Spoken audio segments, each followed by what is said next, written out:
वो बहुत कम लोग उस समझ को रखते हैं।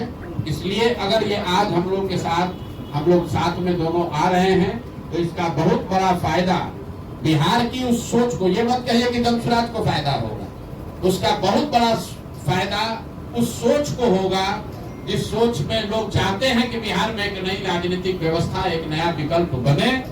वो विकल्प बने जिसमें कि अब बिहार में भी शिक्षा और रोजगार की बात हो, बिहार भी अन्य राज्यों की तरह विकास की दौड़ में शामिल हो, और जिन लोगों का भी ये सपना है कि अगले 10 वर्षों में बिहार देश के 10 अग्रणी राज्यों में शामिल हो, वो उस सपने को पूरा करने के लिए जो सेना, जो राजनीतिक फौज, जो फॉर्मेशन तैयार हो रहा है, उसके अगुवा के तौर पर आप आज से आरसीपी साहब को भी देखें।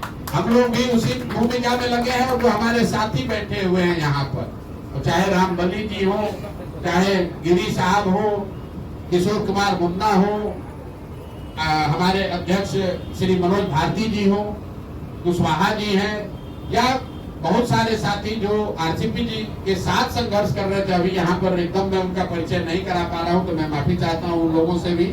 ये सारे वो लोग हैं जिनके मन में सिर्फ एक ही बात है कि बिहार फिर से वापस जंगल राज की ओर नहीं लौटना चाहिए, और नीतीश जी की आज जो स्थिति है उसका फायदा उठाकर भाजपा पिछले दरवाजे से बिहार में कब्जा नहीं कर सके।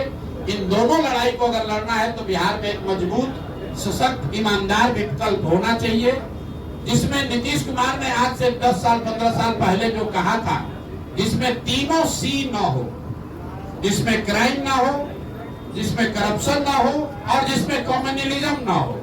ये बात कभी किसी जमाने में नीतीश कुमार जी ने हम लोग को बताया कि प्रशांत जी, आरसीपी बाबू, आप लोग ऐसा दल बनाइए, जदयू का इतना विस्तार कीजिए कि जो मेरा मूल सोच है कि बिहार में वो दल बने जिसमें क्राइम, करप्शन और कम्युनलिज्म तीनों की जगह न हो। वही सोच, उसी प्रयास को हम लोग आगे बढ़ाएंगे।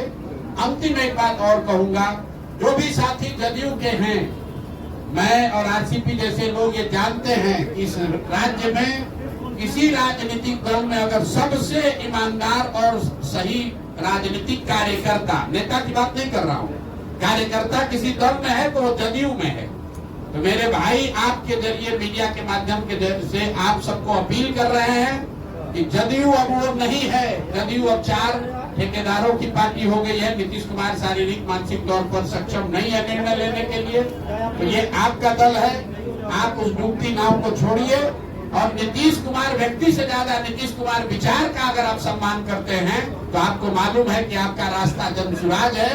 जनसुराज ही वो व्यवस्था है जिससे कि बिहार में समाजवाद को जिंदा रखा जाएगा, लोहिया और जेपी के सिद्धांतों को आगे रखा जाएगा, जो गांधी को लेकर आगे चलेंगे, जो समाज के सभी वर्गों को साथ लेकर चलेंगे, और क्राइम, करप्शन और कम्युनलिज्म से मुक्त कोई राजनीतिक व्यवस्था होगी, उसका नाम जनसुराज है। तो आपके माध्यम से सभी उन जनता दल यूनाइटेड या उस तरह की व्यवस्था से जुड़े हुए राजनीतिक साथी कार्यकर्ताओं से भी आग्रह करता हूं कि आपको रास्ता दिख रहा है, अगले 1-2 महीने में तुरंत ज्वाइन कीजिए, उस डूबती हुई नाव को छोड़िए, क्योंकि अब नीतीश कुमार ना वो दल चला रहे हैं, ना वो दल चला सकते हैं।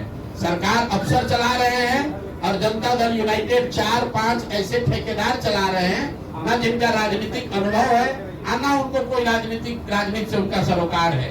उनका सरोकार बस इतना ही है कि जितना हो सके बिहार को लूट लो 4 महीने में, क्योंकि इसके बाद तो व्यवस्था बचने वाली नहीं है। इसी के साथ मैं अपनी बात खत्म करूंगा। आज के दूल्हा, आज के नायक आरसीपी साहब हैं। एक बार फिर से इनका तहे दिल से शुक्रिया और धन्यवाद अदा कर रहा हूँ, और बाकी सब सारा सवाल जवाब इन्हीं से कीजिएगा। बहुत बहुत धन्यवाद। क्या ज्वाइनिंग का मतलब क्या है? जब हम लोग